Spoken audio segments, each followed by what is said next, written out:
লোক গুলিবিদ্ধ হয়েছে এর জন্য। 2009 সালে খুন হয়েছে এই মোফাজ্জেল মোল্লা তার সাথে একটা পেশাদার কিলার একে সেল্টার শওকত মোল্লা দেয় সবসময়। শুধু তাই নয়, এ খুন করার আধ ঘন্টা আগে পরে কোথায় ছিল এর মোবাইলের লোকেশনে সিডিআর খুঁজলে পাওয়া যাবে। তৃণমূলের কোনো নেতার অফিসের মধ্যে কি অফিসের বাইরে কোনো নেতার সাথে কথা বলে সেটা পাওয়া যাবে। সুতরাং ছাড়ের জায়গা নেই, রুট পাওয়া গিয়েছে, রুটটাকে ধরে এগোবো। আমি আবারও বলছি, ও তৃণমূল করে বিজেপি করে আমার দেখার দরকার নেই। ও ভাঙড় রাজ্জাক্কা, ভাঙড়ের ভোটার, আমাদের ভোটার, আমি ওর প্রতিনিধি, আমারও দায়িত্ব আছে ওর পরিবারকে বিচার পাইয়ে দেবার। এই লড়াই চলবে যতদিন না ওই পরিবার ন্যায় পাচ্ছে। প্রয়োজনে আমি আইনি লড়াই করবো, পরিবারকে ন্যায় আমি পাবো। ভাঙড়ে আমি 2021-এ নির্বাচন হয়েছি। ভাঙড়ে তৃণমূল কংগ্রেসের নেতৃত্ব, আইএসএফ নেতৃত্ব, সিপিএম, কংগ্রেস, বিভিন্ন দলের নেতৃত্বরা আছে। রাজনৈতিক টেনশন ছিল, কিন্তু যেই থেকে শওকত মোল্লাকে অবজারভার করা হলো সেই থেকে রাজনৈতিক টেনশনটা অবৈধ পন্থা অবলম্বন করে মারামারি, হানাহানি, খুনোখুনির দিকে চলে গেল, নিয়ে পুরা চলে গেল। আপনারা দেখুন পঞ্চায়েত নির্বাচনে কিভাবে বোমগুলি, পিস্তল আইএসএফ সহ সাধারণ মানুষের আক্রমণ চালিয়েছে, তাদের ভোটাধিকার কেড়েছে। লোকসভা নির্বাচনেও এই প্রাণগঞ্জ, জাগলগাছি, তারপরে আপনার নারায়ণপুর অঞ্চলে কিভাবে ভোট লুট করেছে। তারপরে আমরা কি দেখছি, গত 10 তারিখে ভাঙড়ের এক মানুষকে খুন করলো, তার রাজনৈতিক পরিচয় আছে, সে তৃণমূল কংগ্রেসের একটা দায়িত্বশীল অঞ্চলে।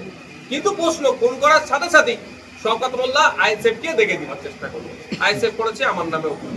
কিন্তু দেখুন লাস্ট আপডেট যেটা আমার কাছে আছে, যে যাকে খুন করেছে রাজ্জাক খা, একদা তিনি আরাবুল সাহেব ঘনিষ্ঠ ছিলেন, এখন শওকত সাহেব বলছেন তিনি শওকত ঘনিষ্ঠ। তাহলে আর যাকে গ্রেফতার করেছে মোফাজ্জেল মোল্লা, সেও আবার শওকত সাহেব ঘনিষ্ঠ। তাহলে এটাকে পুরো পরিস্পষ্ট হচ্ছে কোনো একটা লেনদেন বা কেউ এগিয়ে আসছে, নেতৃত্ব যাকে উঠে আসছে, এটা সহ্য করতে পারেনি।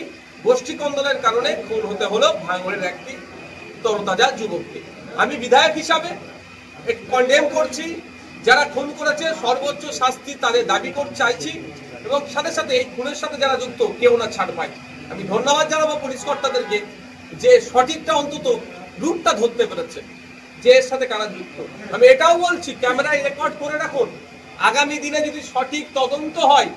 শওকত সাহেব এসে যে ওই রাজ্জাক খান মৃতদেহের সামনে দাঁড়িয়ে অনেক গল্প শোনাচ্ছিলেন না, আমাদের নামে অনেক কুৎসা করছিলেন না, রাইট সাইড, লেফট সাইড, আগে পিছনে যারা দাঁড়িয়ে ছিল, ছবি যাদের এসছে, হয়তো সঠিক তদন্ত করলে ওদের মধ্যেও অনেকে উপস্থিত আছে ওই খুনের সাথে। কারণ যে মোফাজ্জেল মোল্লাকে গ্রেফতার করেছে, সেই মোফাজ্জেল মোল্লা লাশের অদূরেই এসে আবার দাঁড়িয়েছিল শওকত সাহেবের কাছে দাঁড়িয়ে আমাদের সম্পর্কে অনেক, তাদের টিম অনেক মন্তব্য করলো। কিন্তু আমরা কি দেখতে পেলাম, যে কারা খুন করছে, খুন করছে তৃণমূল, খুন হচ্ছে তৃণমূল, আর দোষটা আইএসএফ এর উপর চাপিয়ে দেওয়ার চেষ্টা করছিল। তবে একটা কথা বলি আমি, এটা পলিটিক্যাল ক্রাইম করেছে, শুধু একটা মার্ডার নয়, এটা একটা ঢিলে একাধিক পাখি মারতে চেয়েছিল।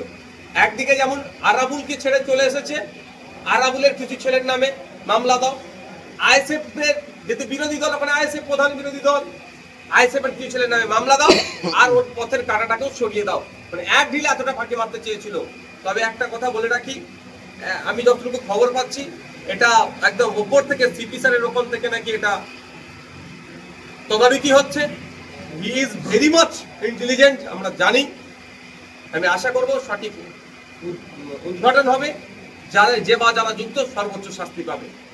কিন্তু গ্রেপ্তার রাজ্জাক খান মার্ডার হওয়ার পরে বেশ 2-3 দিন কেটে গিয়েছে, যেভাবে গ্রেপ্তারের ঢিলেমি চলছে সেই জায়গায় আপনি কতটা সন্তুষ্ট? দেখুন আমি একটা কথা বলি, এটা ইনভেস্টিগেশনের part. I am not IO investigation officer, আমি পুলিশ পার্সনের কেউ নয়, আমি আইনসভার সদস্য। আমি চাইবো সঠিকটা হোক।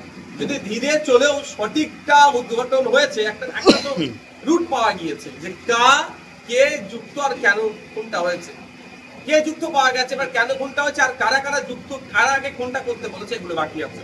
আমি আশা করব এরপরে স্মুথলি হবে, গতিতে হবে, রুট খুঁজে পেয়ে গিয়েছে।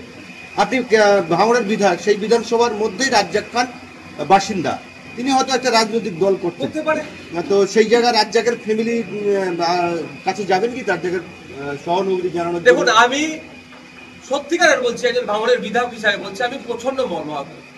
ওর স্ত্রীর ভিডিওটা নিশ্চিতভাবে আপনারা দেখেছেন। দুটো ছোট ছোট বাচ্চা আছে, বিরোধী দল করতে পারে, আমার তুমুলাতে সমালোচনা করেছে, স্টেজে আমাকে ধুয়ে দিয়েছে।